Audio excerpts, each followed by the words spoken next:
Charities could be in real trouble. That's the dire warning as restrictions to fight COVID-19 continue to wreak havoc on Canada's economy. That point illustrated starkly Tuesday morning as the Vancouver Firefighters Toy Drive launched their annual campaign. It's usually a very popular initiative, filling massive bins with toys. This year, however, looking very different. We're getting significant pressures. A lot of our major traditional events are gone because of social distancing and no gathering, so our toy events are really underperforming. Our toy drives have been going on for a long time. We've always worked with the Pan Pacific, but because of factors this year, as we all know, we haven't been able to have our normal holiday season. So we realize that there's still going to be a huge need for families this year, and they need toys, they need gifts, they need something for the holiday season. 40% of all individual giving comes in the last sort of 6 to 8 weeks of the year. Bruce McDonald is the president of Imagine Canada.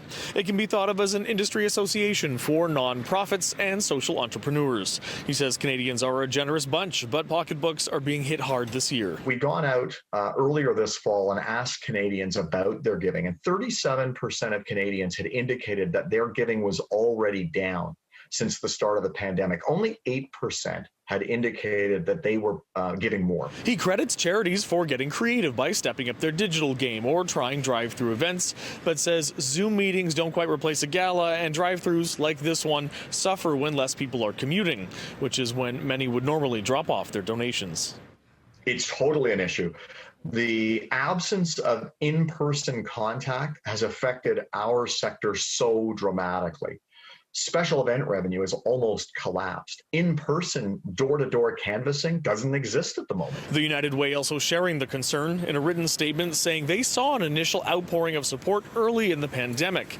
But what we have seen to date is roughly a 15% decrease in our workplace campaign, while there is increased need in our community.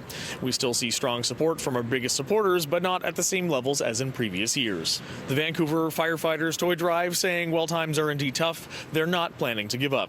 We're committed to providing the full service for 2020. We're a little afraid for 2021, but that's next year. By the way, London Drugs announcing Tuesday afternoon it is extending the Toy Drive campaign and will be accepting gifts until Friday. In Vancouver, David Zura, City News.